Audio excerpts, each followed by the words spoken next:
Oi pessoal, tudo bem com vocês? Mais uma crítica aqui do Fanpop pra vocês. E o filme de hoje, tá, gente, né? Um filme de terror. Eu acho que ele é bem desconhecido aqui no nosso país. Ele não é muito comentado, né? Embora ele é, na minha opinião, principalmente agora depois que eu assisti, um dos melhores filmes de lobisomens já feitos, tá? E muito bom, viu?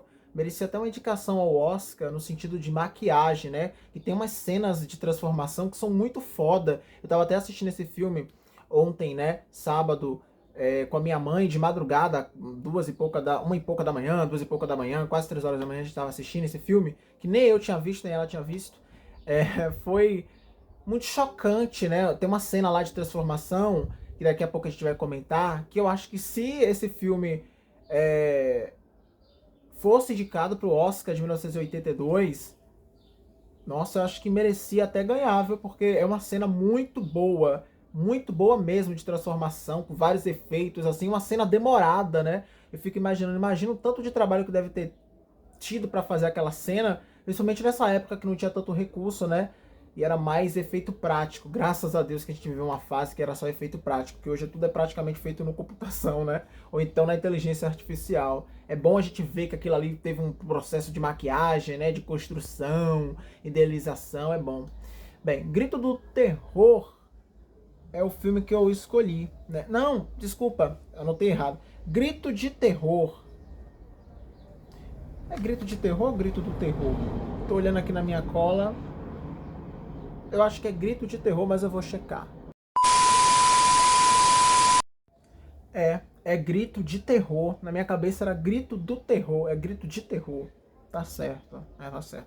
Bem, Grito de Terror é o filme de hoje, de 1991. Não, hein? Ah, essa aqui tá uma pataquada. Oi pessoal, tudo bem com vocês? Mais uma crítica aqui do Fanpop, tá gente? E o filme de hoje é um filme de lobisomem bem esquecido lá dos anos 80, porém muito bom, tá? E a gente vai comentar sobre ele aqui, que eu quero que todos vocês aí procurem ele para poder assistir. Eu assisti através do Rede Canais, tá? Tá lá os... Quantos filmes que tem essa franquia mesmo? Até anotei aqui, né, na colinha. Tá lá os 8 filmes.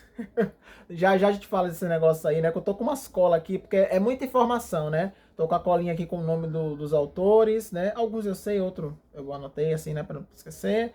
E também tô aqui com a colinha das continuações, que a gente vai comentar. Bem, Grito de Terror é o filme de hoje. E é um clássico do cinema de terror. Porém, não tem aquele charme, né? Que outros filmes de lobisomem têm. Engraçado que esse ano eu tô numa vibe muito de assistir filme de lobisomem. É porque eu não criei o Fanpop antes, né? Mas se eu tivesse criado há uns meses atrás, vocês teriam provavelmente muitas críticas de filmes de lobisomem. Esse ano eu já assisti o Lobisomem de 1941, um clássico. Eu já assisti também o Lobisomem Americano em Londres de 1981 também. Acho que é o mesmo ano desse filme também, 81. É o mesmo ano de Grito do Terror. 81. 81 também. Né? Dois filmes de lobisomem lançados no mesmo ano, né? Bem, Grito de Terror, tá, gente, né? Ele é um filme que conta a história da Karen, protagonista interpretada pela maravilhosa Dee Wallace, né? Que eu não sei se vocês conhecem a Dee, mas eu conheço ela, tá, gente, de um monte de coisa, né? Acho que talvez ela seja, na minha cabeça, uma das atrizes, assim, norte-americanas da década de 80, que fazia filme de terror mais forte, assim, né? Que ela fez vários. É, ela fez, além de Grito de Terror, de 1981, ela fez ET, o Extraterrestre, que não é um filme de terror, mas tem elementos, né? 1982. Ela fez também, deixa eu tentar lembrar aqui em ordem cronológica, né? Cujo, de 1983, né? Que é aquele filme do cachorro, né? É bem legal o Cujo, né? Bem legal, bem legal. Também a gente tem Criaturas, de 1985. Eu assisti Criaturas também esse ano, bem legal. Ela fez também Alligator 2, A Mutação, de 1980, não, 1991. Aí o Vatos, eu fã lembro o ano, né? Eu lembro, tem hora que dá uma confusão assim, qual é o ano, mas eu consigo me lembrar, né? Eu tenho a mente boa, graças a Deus. Ela fez vários filmes de terror, né? Entre os anos entre os anos 80, principalmente, e anos 90. Recentemente também ela fez o Olhos Faminto 4, de 2022, que foi uma porcaria. Não sei nem o que essa mulher tá fazendo lá. Eu nem sabia que ela tava lá, né? Porque eu nem assisti essa porcaria desse filme. Talvez um dia eu assista, mas eu nem assisti. Mas, tipo, eu tava vendo um vídeo do Cinemania, aí do nada aparece lá a Drew Wallace. E eu falo, meu Deus, a Drew Wallace tá fazendo o que aqui, gente? Mulher, nessa idade que ela já tá bem, né, mais velha. Eu falei, ô mulher, tu tá com dívida de jogo, é o quê? Né, pra estar num filme tão ruim desse, né? Não é nem que problema ela tá na franquia Olhos Famintos, né? Porque se ela tivesse no primeiro ou no segundo filme, beleza. Né? Mas do terceiro pra frente, misericórdia, né? É dívida de jogo, né, gente? Ela tá devendo alguém e foi fazer o filme pra pagar, né? Ou então ela tá muito afim. Outro, outro momento bastante curioso em relação a Dre, também que eu conheço, Supernatural. Ela fez um episódio, né? Que ela tem aquela clássica cena que ela fala pro Jim: siga seu coração. Ela fez Supernatural. E ela também, Watson, né? Por incrível que pareça, olha só, ela também tá em 911. E ela não tá em 911 com qualquer personagem. Sabe qual é a personagem dela, eu, Watson? Qual? A mãe do Buck da Maid. A mãe do Buck é ela que faz, é ela que faz. Inclusive, quando eu botei esse filme, eu falei pra minha mãe: mãe, sabe quem é essa atriz? Minha mãe: sei. Ela faz 911. Minha mãe: faz 911? Eu falei: é. Ela faz qual personagem? Eu falei: ela faz a mãe do Buck. Né, que minha mãe chama Buck de Bank. Ela não fala Buck, ela fala Bank. Eu pra brincar, né, eu falei, ela faz a mãe do Bank. Então esse filme tem a Dre, que é uma grande atriz dos anos 90, 80 e por aí vai, né? Uma grande atriz, tá fazendo trabalho até hoje. A gente também tem outro autor também que é bem conhecido, né, de quem é fã de filme de terror dessa época, que é o Christopher Stone, que ele faz o William, né? A Dre faz a Karen, não sei se eu falei o nome da personagem. O Christopher Stone, ele me vem na cabeça, acho que o trabalho dele, eu já vi ele em vários filmes, mas assim, acho que o que mais me vem na cabeça dele é Halloween 3, né, que ele fez, né, o protagonista de Halloween 3. E me vem muito forte ele na cabeça com aquele bigode. Inclusive, em Grito de Terror, tem umas cenas de sexo dele com a personagem da Dre. E eu olhando, teve uma hora até que eu tava comentando com a minha mãe de madrugada, eu falando assim, rapaz, não sei como é que essas mulheres beijam esses caras com esses bigodes grosso assim, né? Enfim, né? Inclusive tem até uma outra cena de sexo dele lá também, bem legalzinha, viu? Bem legal, mas só que é com uma outra personagem que a gente vai comentar depois. A gente também tem a Belinda Balaski, que faz a Terry. A Terry é uma personagem muito legal, tá, gente, né? Inclusive, eu fiquei muito triste que ela não foi a Final Girl do filme, porque assim, gente, eu amo muito, eu tenho um respeito muito grande pela Drew Wallace, mas assim, a Karen, ela é uma personagem legal, só que ela não faz muita coisa no filme. Quem realmente investiga e descobre toda a conexão da ilha com os lobisomens é a personagem da Terry, interpretada pela Belinda. Só que ela acaba morrendo ali entre o final do segundo ato e o início do terceiro. Ai, Watson, eu fiquei com tanta pena. Ai, ela é tão maravilhosa. Ela entra naquela lista, Watson, de personagens que deveriam ter sido a final girl do filme. Ou deveria pelo menos ter sobrevivido, né? Talvez ter outra. Por exemplo, ela poderia ter sobrevivido junto com a personagem da Dre. Mas não, ela morreu, né? Ela acabou morrendo. Mas ela é tão legal, a atriz é muito parecida com a Sarah Michelle Gellar, que faz Eu Sei O Que Vocês Fizeram no verão passado, faz a Daphne de Scooby-Doo, ela lembra muito. E uma coisa que eu não vi, apagou da minha mente, mas olha só que curioso, eu assisti 2 filmes com a Belinda Balaski recentemente e nem me toquei que era ela. Eu ainda vou falar de Piranha aqui no canal. Piranha, gente, né? É um filme de 1978 que é protagonizado pela Belinda. Olha só. Ela tá lá no filme. Agora, qual personagem que ela tá, eu não me lembro, mas ela tá lá no filme da Piranha. Dizendo que ela tá lá. Né? Enfim, eu não me lembro, mas ela tá lá. Agora a gente vai falar da personagem que eu falei que tem uma cena de sexo com o personagem do Christopher Stone, que é a Elizabeth Brooks, que faz a Marcia, que é uma personagem bem caracterizada. Passa.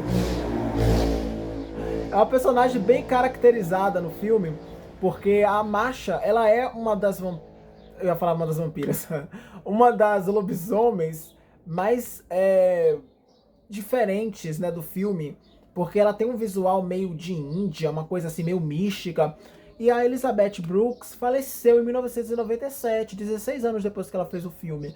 E eu nem sabia que ela tinha falecido. Eu tomei até um choque quando eu pesquisei, porque eu tenho a mania de pesquisar essas coisas depois, né, que eu assisto o filme.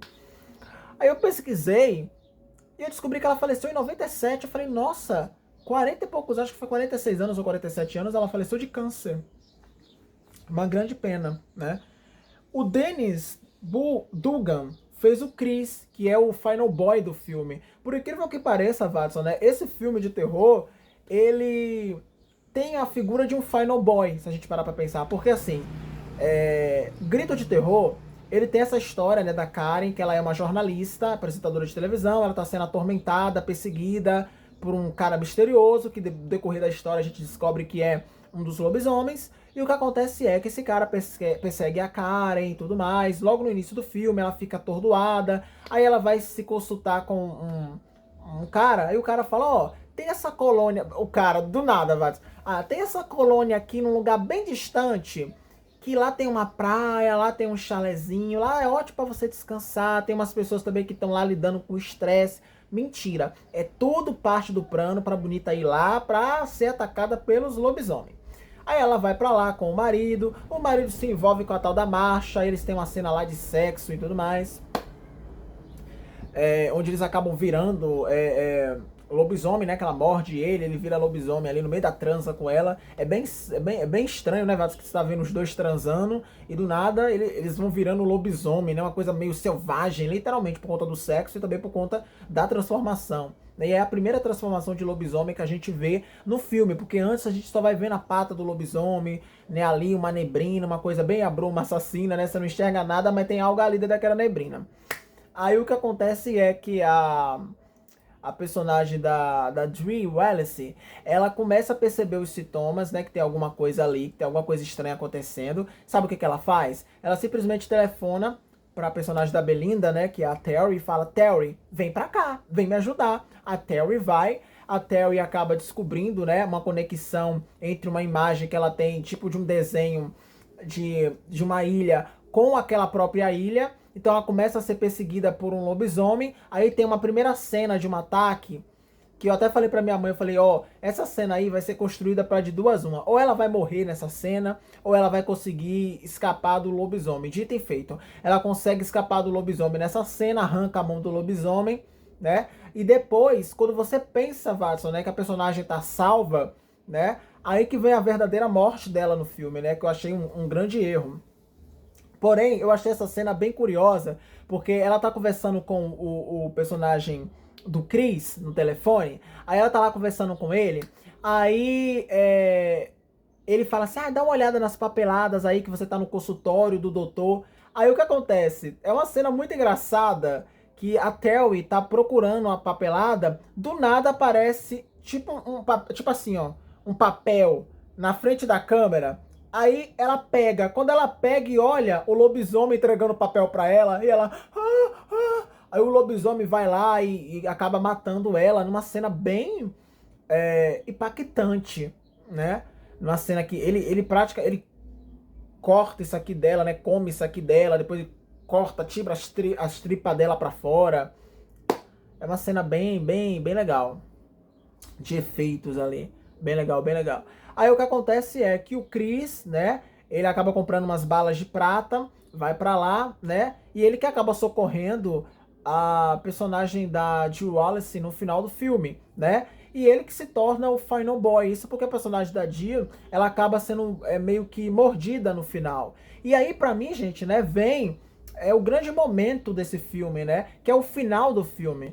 A personagem da Jill Wallace, ela acaba querendo revelar para o mundo toda a tramóia dessa colônia, toda a tramóia, né, que existe para esconder que os lobisomens são reais. E o que acontece é que ela acaba, tá, gente, né, numa transmissão ao vivo, se revelando ser uma lobisomem, se transformando. E é uma cena muito boa de transformação de lobisomem. Ai, meu Deus, é moto, é cachorro. Deixa eu dar uma pausa aqui. Voltei. Aí ela consegue fazer uma cena de transformação de lobisomem. Ai, meu pai. Acho que... Deixa eu ir dar uma olhadinha pra ver o que é. Vai que não é o lobisomem. Voltei. Era um gato que tava passando ali no canto do muro e o cachorro da vizinha tava latindo, né? Os cachorros, que são dois.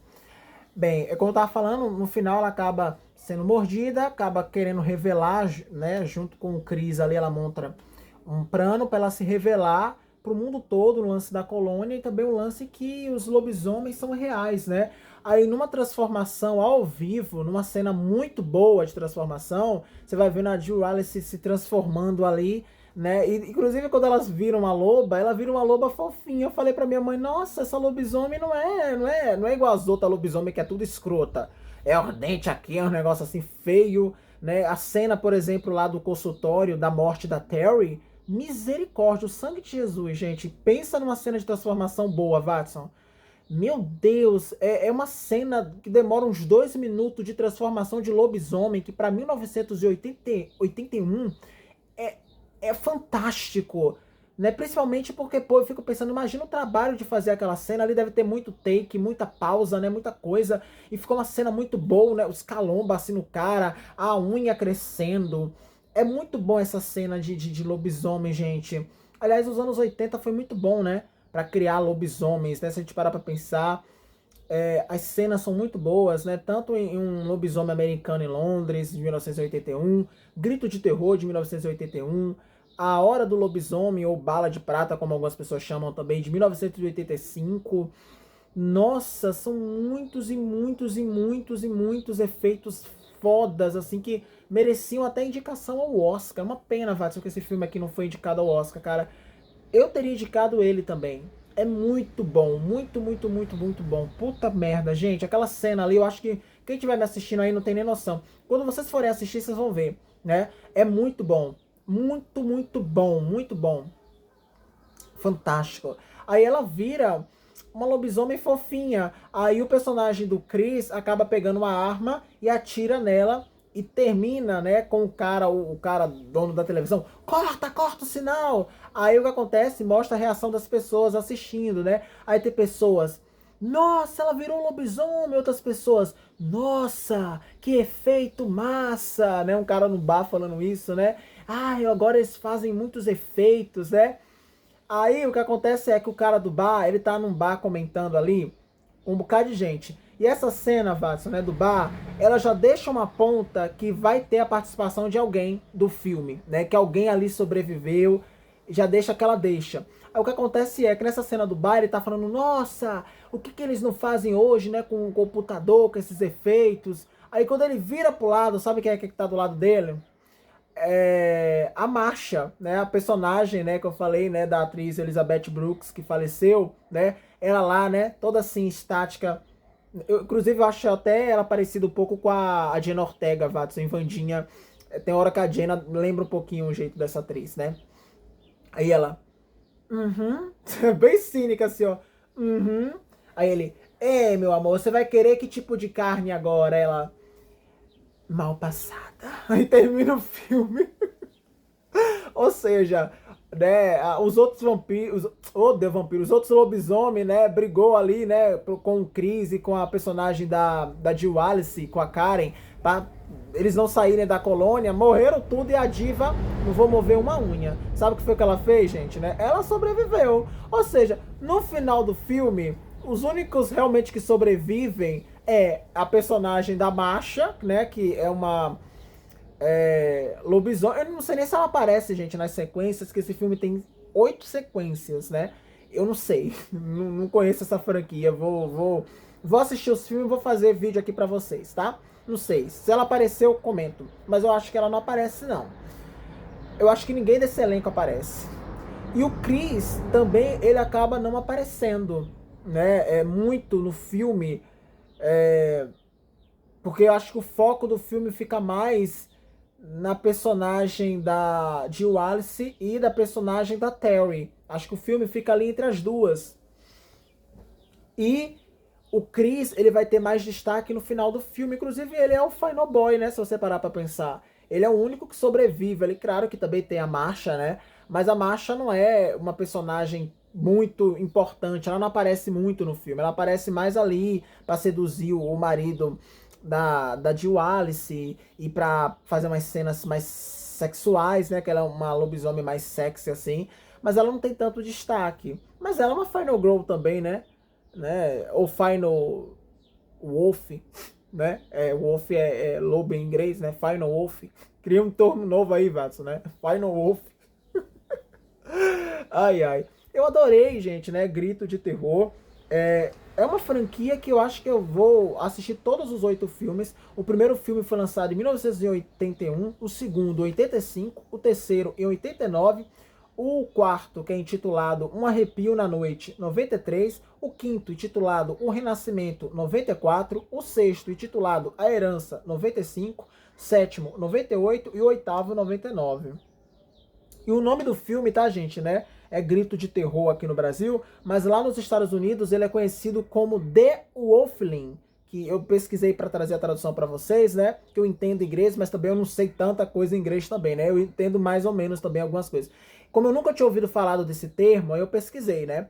Aí eu pesquisei e te falei, nossa, The Howling, o que é isso? Aí eu pesquisei, The Howling é tipo uivo, ou então uivo de lobo. Então o nome do filme é Uivo, ou Uivo de Lobo, se você parar pra pensar, né? Eu acho Grito de Terror um título legal, mas ao mesmo tempo poderia ser outro título, né? Porque falasse mais de lobisomem, mas enfim, foda-se. Eu adorei o filme, gostei muito da maquiagem, eu acho que valeria muito ter tido uma indicação ao Oscar ali. A única coisa daquele filme ali, Watson, né, que merece uma indicação ao Oscar é a maquiagem. Eu poderia falar a atuação da Jill Wallace, mas ela atua... Eu acho que tem outros filmes que eu já vi dela que ela atua melhor. Eu acho que em Cujo, de 1983, ela merecia uma indicação ao Oscar, né? Inclusive até acho que o próprio Stephen King também concorda comigo, que ele já falou também que ele acha que a Jill arrasou em Cujo, de 1983, né? Que foi um filme baseado no livro dele. Realmente, ali eu acho que ela merecia uma indicação para melhor atriz. Mas nesse filme, eu acho que a única coisa que se destaca é a maquiagem. Eu não tô brincando. Quando vocês assistirem, vocês vão ver que é algo assustador de bem feito. Talvez seja uma das cenas de transformação de lobisomem mais demoradas. É um processo muito louco do rosto do cara inchando, a unha, as costas, e faz um negócio. Tem hora, Watson, que o osso dele faz assim, ó. Assim, ó. É um negócio muito bem feito. É assustador. É muito bem feito. Muito bem feito. Muito bem feito. Bem, essa é a minha crítica para Grito de Terror. Comenta aqui embaixo se você já assistiu esse filme na TV aberta. Não sei em que canal passava. Não sei se passava na Globo, no SBT, na Record. Mas deve ter passado na TV aberta em algum canal. Provavelmente na Globo ou no SBT, né? Me conta o que você achou da franquia. Se você também já assistiu todos os filmes. Se tem outro melhor que o primeiro. Eu acho que o primeiro vai ser o melhor, né? Porque quando tem muita franquia assim, que tem muito filme... Eu já sei que os outros filmes é mais galhofa. Talvez seja mais divertido, né? Mas não tenha tantos efeitos bons. Deve ser uma coisa trash. A gente vai fazer análise deles aqui, né? O próximo, provavelmente, é o segundo de 85. E a nossas próximas críticas vão sair em breve, tá? Então, assim, vai ter crítica de Piranha, de 78 e de outros filmes aí também que a gente vai comentar, ok? Então se inscreve no canal, ativa o sininho, deixa seu gostei no vídeo, comenta, compartilha e me segue aqui no Instagram, Fã do Bom Dia Oficial. Vai lá, me mande mensagem, me recomende filmes, séries, novelas, documentário, assuntos da cultura pop em geral que eu possa trazer aqui, tá? Enfim, é isso, gente. Até a próxima crítica. Tchau, tchau. E ó, Watson, cuidado, se alguém te chamar pra ir pra uma colônia, não vai não, que pode ser uma colônia cheia de lobisomens, hein? Vigia.